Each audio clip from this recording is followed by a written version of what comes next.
And this is In Quest of Truth, and Merkaran starting to read here, where we left off last week. Thank you. Yeah. Meher Baba once, when explaining his state of God consciousness, said, just as matter does not exist in your dreams, so it does not exist for me when I am awake. What you experience in your sound sleep with regard to matter, a God realized man experiences in the waking state. My waking state is real, yours is false. When you realize God, you will see this for yourself, provided you regain consciousness of the gross world. Meher Baba has explained the above statement in his discourses, from which the following may be quoted. In the case of the perfect master, the conquest of the unconscious by the conscious is final and permanent, and therefore his state of self-knowledge is continuous and unbroken, and remains the same at all times without diminution. From this, you can see that the perfect master never sleeps in the ordinary sense of the word. When he rests his body, he experiences no gap in his consciousness. In the state of perfection, full consciousness becomes consummate by the disappearance of all obstacles to elimination. He becomes elimination itself as long as a person remains under the sway of duality and looks on the manifestations of experiences as being true or final. He has not traversed the domain of ignorance.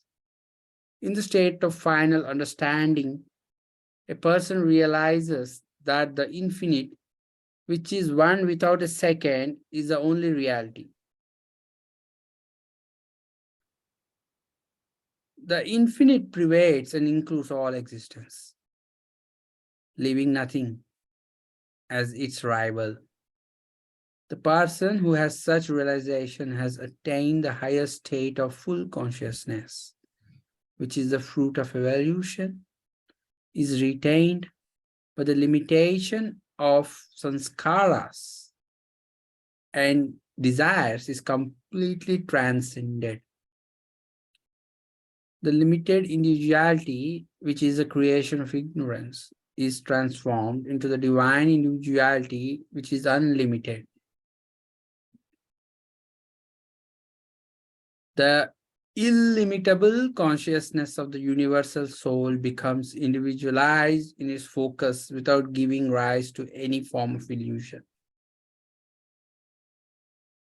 The person is free from all self-centered desires, and he becomes a medium for the spontaneous flow of the supreme and universal will, which expresses divinity. Individuality becomes limitless by the disappearance of ignorance, as it is unimpaired by the separateness of Maya and unentangled in its duality. It enjoys a state of liberation in which there is objectless awareness, pure being, and unclouded joy. Such a person has no longer any of the illusions that perplex and bewilder man. In one sense, he is dead. The personal ego, which is the source of the sense of separateness, has been forever annihilated. But in another sense, he is alive for forevermore with unconquerable love and eternal bliss. He has infinite power and wisdom, and the whole universe is to him a field for his spiritual work of perfecting mankind. In the world today, there are millions of Christians, as also there are of Muslims, Hindus, and Buddhists. But how many follow the code of Christ's teaching? How many Muslims can truly claim to be followers of Muhammad's precept to hold God above everything else? How many Zoroastrians can claim to be living the three gems and compose Zoroastrianism? Think truly, speak truly, and act truly. One might say that Meher Baba teaches the yoga of love. He does not ask his followers to give up the religions they hold or were born in. All he says is follow any religion you like, but follow its innermost nucleus. Do not make a mockery of it by adopting the conventional husk of religion and ignoring the underlying truth. Religion should not be a convenience to be indulged in, but words of truth to believe. Baba himself says, I belong to no religion. Every religion belongs to me. My personal religion I impart to all is love for God, which is the truth of all religions. This love can belong to all, high and low, sick and poor. Everyone of every caste and creed can love God. The one and only God who resides equally in all is approachable by each one through love. Religion, like worship, must be from the heart. If instead of erecting churches, fire temples, mandirs, and mosques, people were to establish the house of God in their hearts for the beloved God to dwell supreme, my work will have been done. If instead of mechanically performing ceremonies and rituals as age old customs, people were to serve their fellow beings with the selflessness of love, taking God to be equally residing in one and all, and knowing that by serving others they are serving Him, my work will have been fulfilled. One of the answers given by Baba in a swift round the world in 1 month trip in 1956 was as follows. Question: why should misery perpetually exist on earth, in spite of God's infinite love and mercy? Answer: the source of eternal bliss is a self in all, and the cause of perpetual misery is the selfishness of all. As long as satisfaction is derived through selfish pursuits, misery will always exist. Only because of the infinite love and mercy of God can man learn to realize, through the lessons of misery on earth, that inherent in him is the source of infinite bliss, and that all suffering is his labor of love to unveil his infinite self. Meher Baba, when speaking of divine love, has said, divine love is qualitatively different from human love. Human love is for the many in the one, and divine love is for the one in the many. Human love leads to innumerable complications and tangles, but divine love leads to integration and freedom. In divine love, the personal and the impersonal aspects are equally balanced.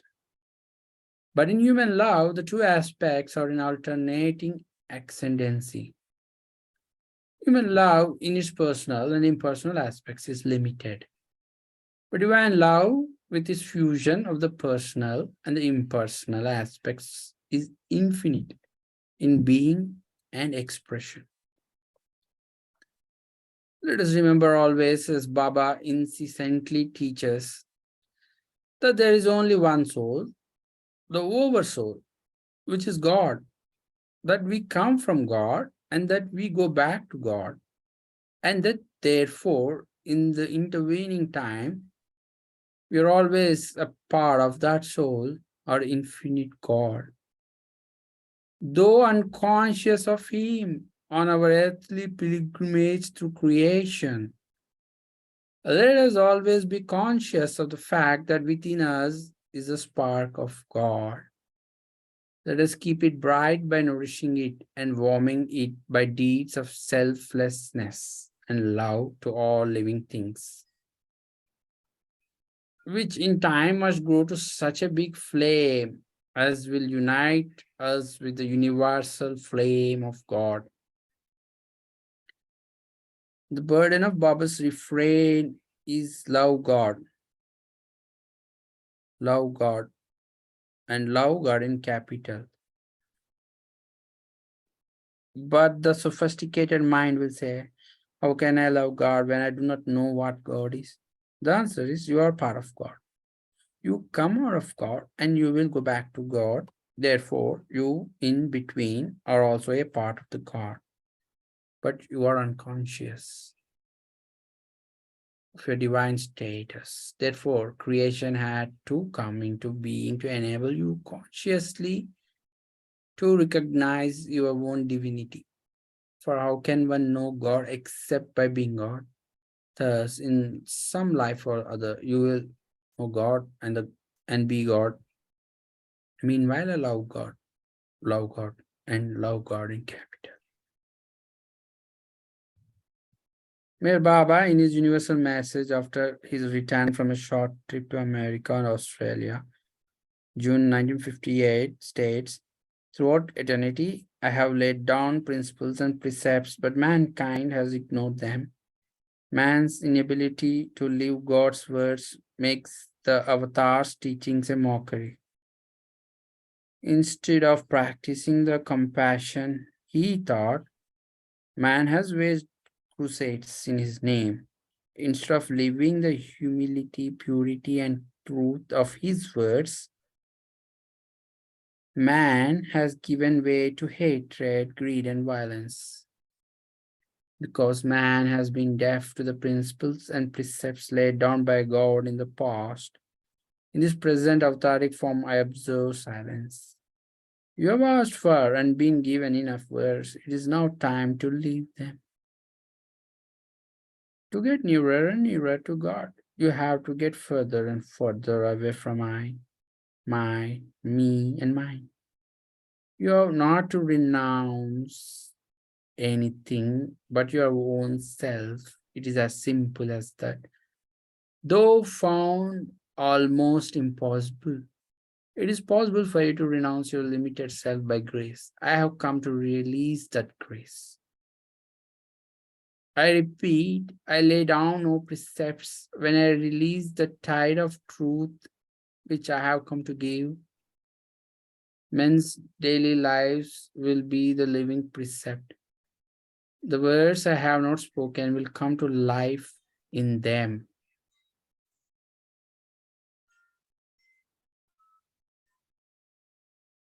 Chapter 8. Oh, thanks so much, Mayor. This is a good turnover point to Marianne from New York City. All right.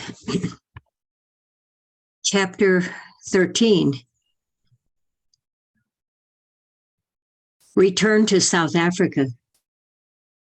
In 1956, while staying at that pleasant semi-hill station, Satara, for Baba had established himself there for the time being, for he has a close affinity with Satara, and in the past, he has moved around India a great deal, but lately has stayed within the proximity of Pune. I woke up one morning with the most incredible sense of sorrow and desolation. This was very strange, for I could in no way account for the extraordinary depression. But there was a dream connected with this, for I had seen two great doors heavily barred and bolted. I knew there was some message for me, and that some great tragedy must have happened, which was somehow indirectly connected with me. For several days, I felt depressed and anxious, wondering what the dream had in store for me and what it meant. Then several weeks later, one morning, sitting quietly alone in my room, Violet appeared to me. I might say I saw her with my inner eye, for it was a psychic impression. She was looking radiant and so much younger. She always had beautiful eyes, and she was looking at me in an appealing fashion. Obviously, she was trying to impress my consciousness and to give me some urgent message. But I was quite unable to explain her presence or what it was she desired of me. I therefore decided to write to our family lawyer and ask for her address, as I did not know where she was and was shocked to hear that she had died very suddenly in South Africa. It was now clear to me what the dream had signified. Wishing to forget Gerald and her, I had closed the doors on them both. In fact, ending that particular chapter of my life, wishing to forget. So she had passed on and wanted me to help Gerald, poor old boy. What a state he must be in. I immediately wrote to him, and it appeared that he had written to me, but I never received his letter. A correspondence started which worried me. There seemed so many difficulties he had to contend with, for he was an old man and very far from strong. It was imperative that some responsible person should be found to look after him, for the general domestic situation was very unsatisfactory, and he could not struggle on alone with an inefficient staff. The end of it was that I left India in 1957 for South Africa and arrived just in time to adjust a very difficult situation. Once more, it should be said how much I owed to my interests in spiritualism, for I was able to comfort him and make him realize that his beloved was ever with him and had in fact called me to come and take care of him. I was also able to give him messages from her, which helped to conquer his fear of death and realize that he would be going to join her in a beautiful world where the trials and tribulations of this life do not enter therein. Although I am in no way qualified to write about South Africa, I feel that a few observations must be made about this lovely, flower-strewn land, which has all the amenities of a paradise on earth, if only its white inhabitants would let it be. So much has been written and said about the problem of this unhappy country, which is not a nation, but a conglomeration of warring factions, that there is no need to go into much detail beyond emphasizing a few points, as it would take another book to show how the forces of disintegration and disruption are at work. The karma of South Africa is very ominous, for the bad samskaras of this land have to be eliminated in preparation for the new era to come, and the whole of the African continent is in a ferment. So we must expect tremendous adjustments in social and economic life. And these, as in some other parts of Africa, will be accompanied by much suffering and chaos. I have tried to do a little fact-finding, but facts in this country seem to depend largely on the emotional and political attitudes of the people questioned. It is really hard to get at what may be approximately the truth. But I am putting down my conclusions regarding what all really reasonable people must admit is a perfectly impossible situation. During the last 12 years of the present regime in South Africa, one cannot help but notice the increasing racial disputes and difficulties. Also, the increasing political divisions amongst the white English-speaking South Africans and the white Afrikaans-speaking South Africans, bringing much bitterness and hatred between the two white sections of the population.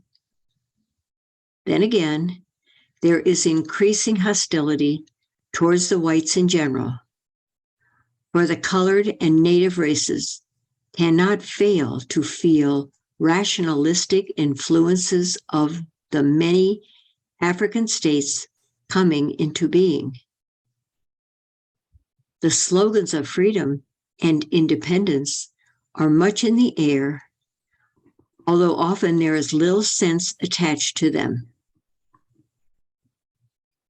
But again, in all fairness to the present government, readers should be reminded that long before the present regime came to power, the British were responsible for some aspects of apartheid.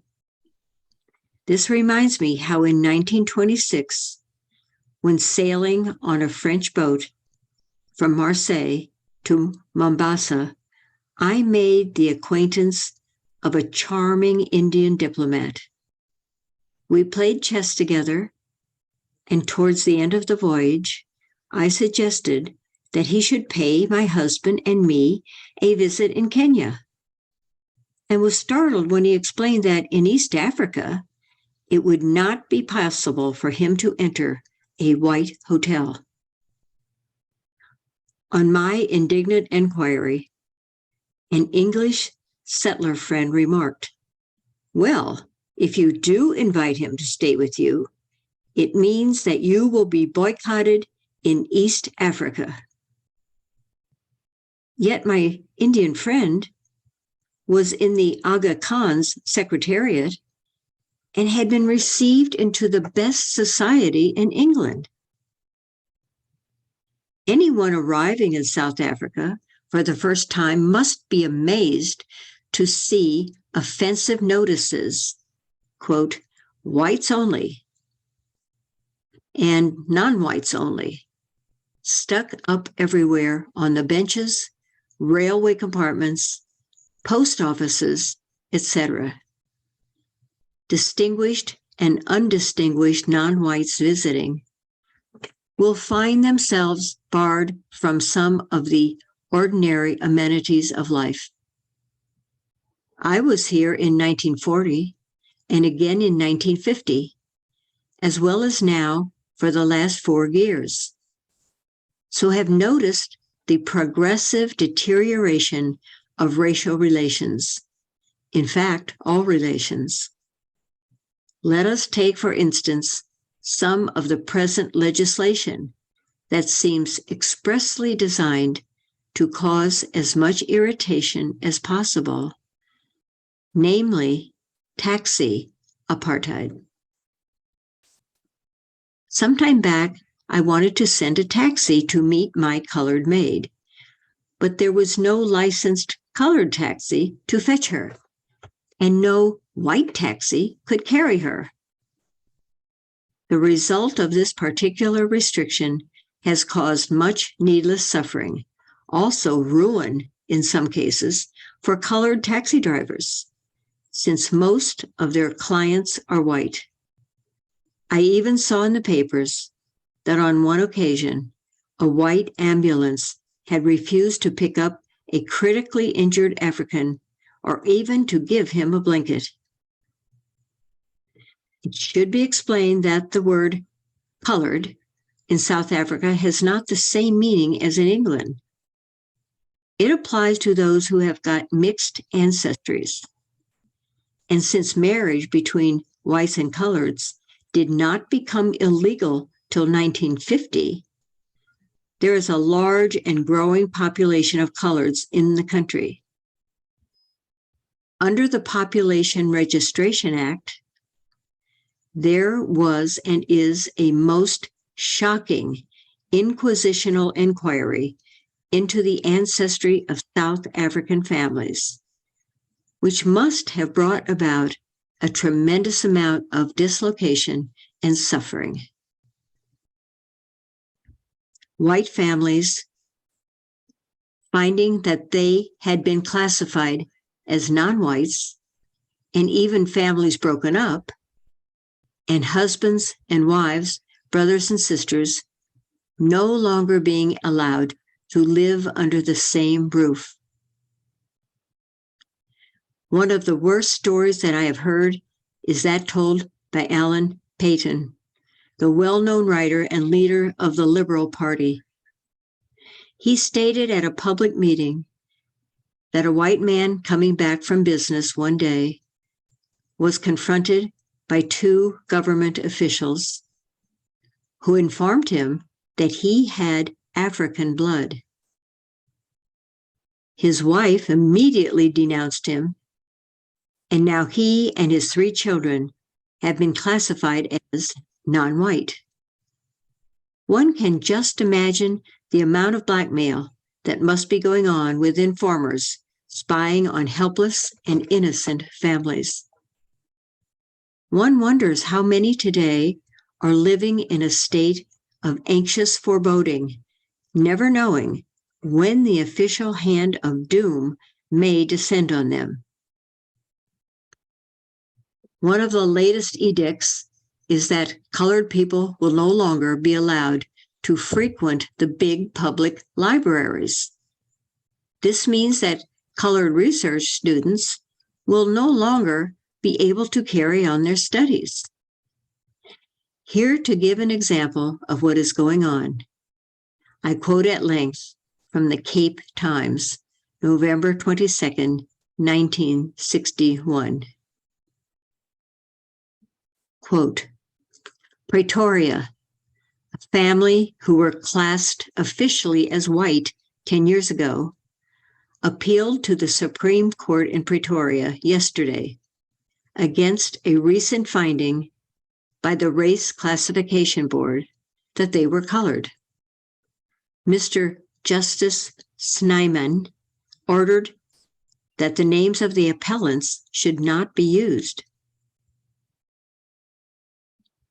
According to the record handed in at the hearing, the family consisting of father, mother, and 6 children was classified as white in the census of 1951.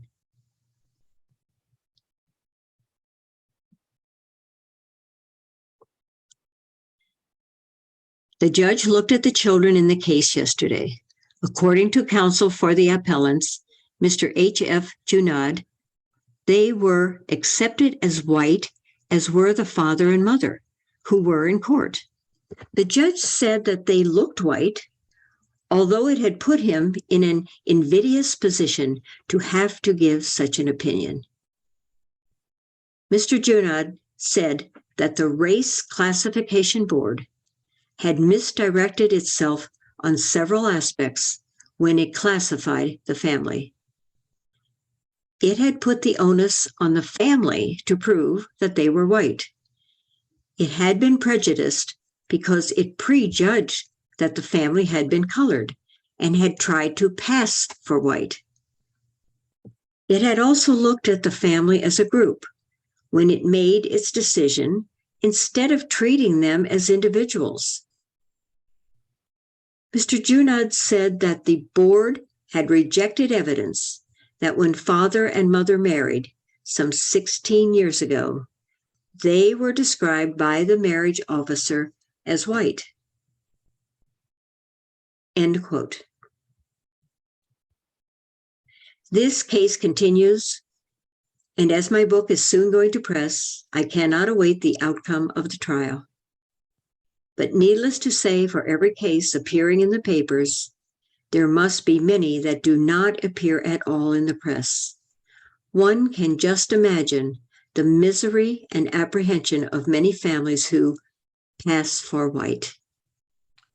Thank you, Marianne. I'll take a turn. In a protest in Parliament from Senator Leslie Rubin against the Group Areas Act, which he avers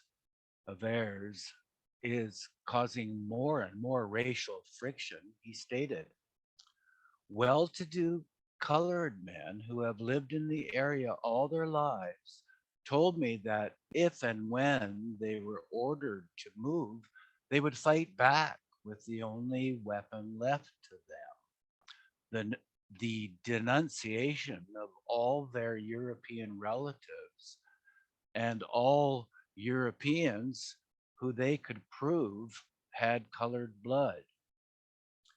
Job reservation is another great source of misery and frustration for the colored and native peoples. So many being prevented from getting suitable employment and making more difficulties from the business standpoint. For employers and industrialists cannot get the necessary efficient white workers, and bottlenecks in industry are caused by white men whom, because of job reservation, are given occupations beyond their standards or intelligence.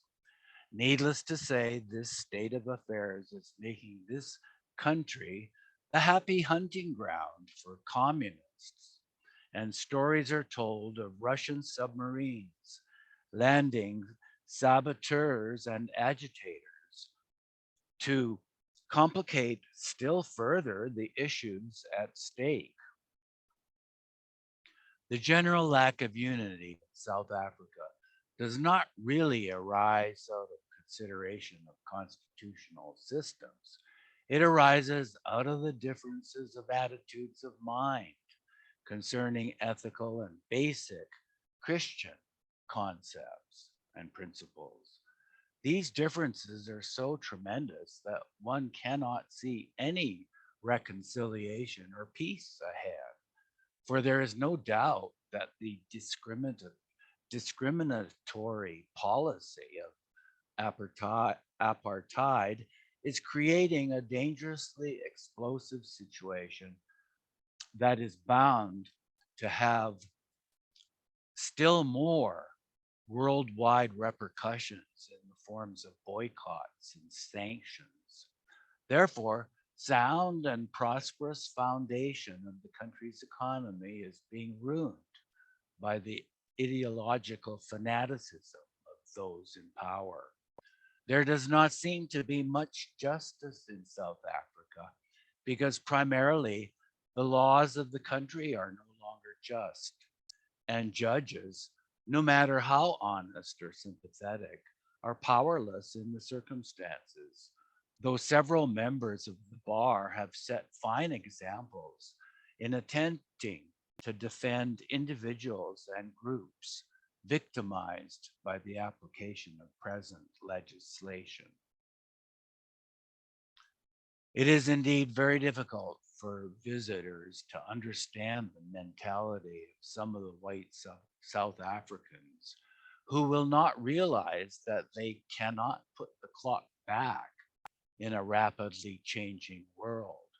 Whether we like it or not, it is not possible that 3 million overfed, overprivileged whites will be able to batten forever on the underfed and underprivileged millions who constitute the Union of South Africa. But we must remember there are a few who are not afraid to lift their voices up against the present government. Such gallant groups of people like the Black Sash organization, the liberal and progressive parties, such men and women are willing to sacrifice their comfort, their careers, and their fortunes to fight for the principles at stake. But alas, they are too few at present, and there are too many who have not got the courage of their convictions. The present parliamentary opposition, the United Party, remains feeble and uncertain in its aims. But again, I want to remind my readers that I am not qualified to criticize. Now we will have a look at the other side of the story. In 3 years, I had as many as a dozen different maids. In no country have I ever come across such inefficient and stupid women. But can they be blamed? It is their background, the hopeless way they have been brought up, never given a chance. Here I would remind my readers that I am not too incompetent as a housekeeper, for I did not have a good apprenticeship. For did I not have a good apprenticeship in America? Now we must deal with the question of the African races. It must be realized that there are innumerable races, all going through various stages of evolution, so that social relations are fraught with many difficulties, and it will take a long time, if not several generations, before the Africans are ready to govern themselves, at least along democratic principles, which are hardly suitable for primitive peoples. In any case, while living in Kenya in 1927, I can never forget the horror of discovering that it was the custom among the natives not to allow the sick and old to die peacefully in their huts. They would be dragged out into the bush to be finished off by the jackals. I have no doubt that such barbaric methods may still be perpetrated in many parts of Africa.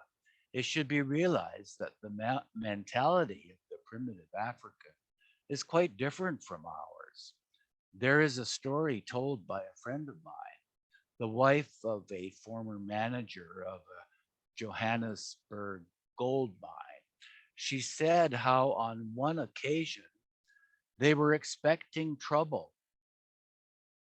on the Rand, and how she remarked to her favorite servant, "Jackie, you would not kill me, would you?"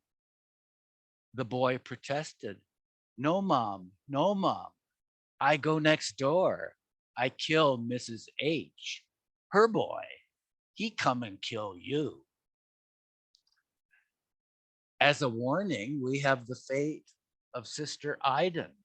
This lady, a nun and a medical member of a religious order, had devoted her life to ministering to the sick of the location natives of East London.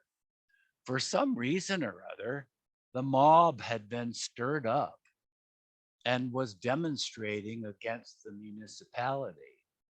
Sister Aidan was on her rounds, doing her errands of mercy, when she was surrounded by an infuriated crowd of natives. They overturned her car, set fire to it, and she was burnt to death. It is said that her charred flesh was eaten by the rioters. Yet these natives were urbanized Africans, not savages, as might be supposed.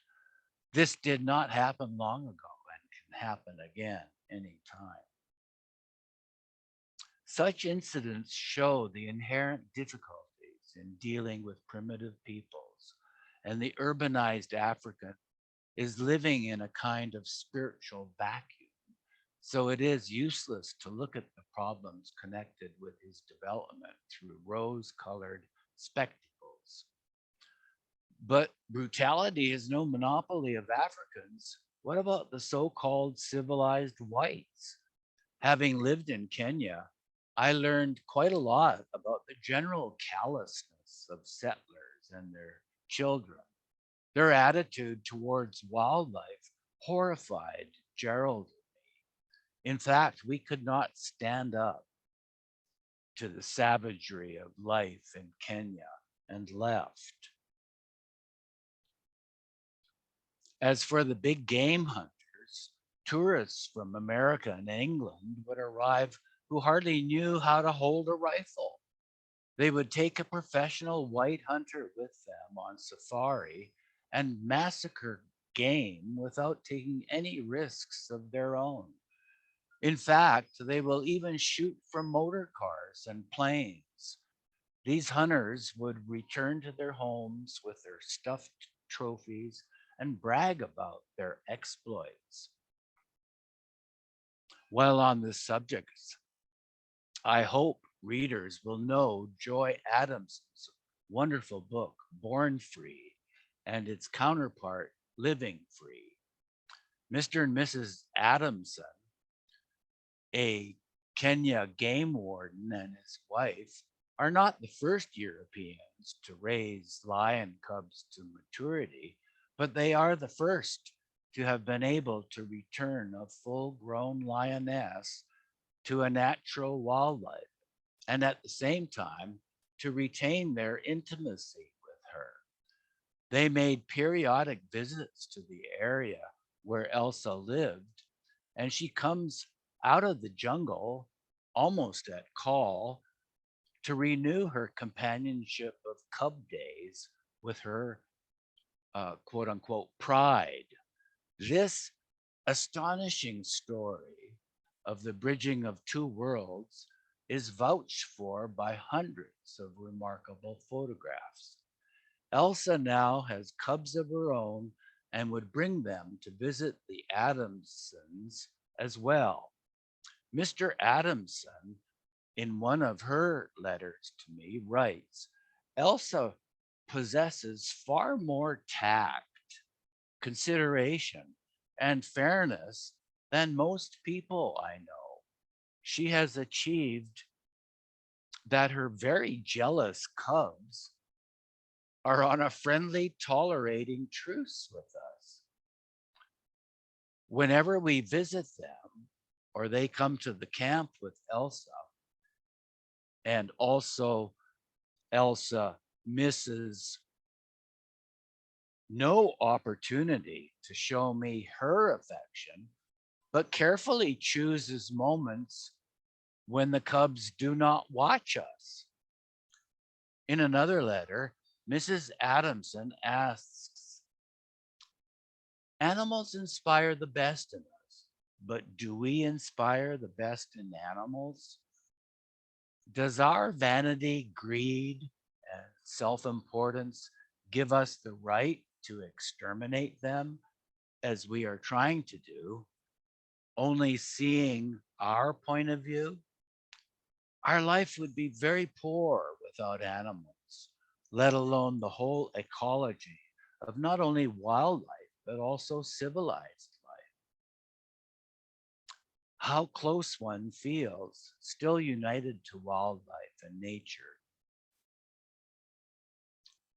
in the biggest meaning of the word, is perhaps the only way to keep balanced and in proportion with one's religious, ethical, and material needs. The wonderful love and devotion shown by Elsa to the Adamsons is far greater than that of many human beings towards their parents. And here's a good place to stop until next week.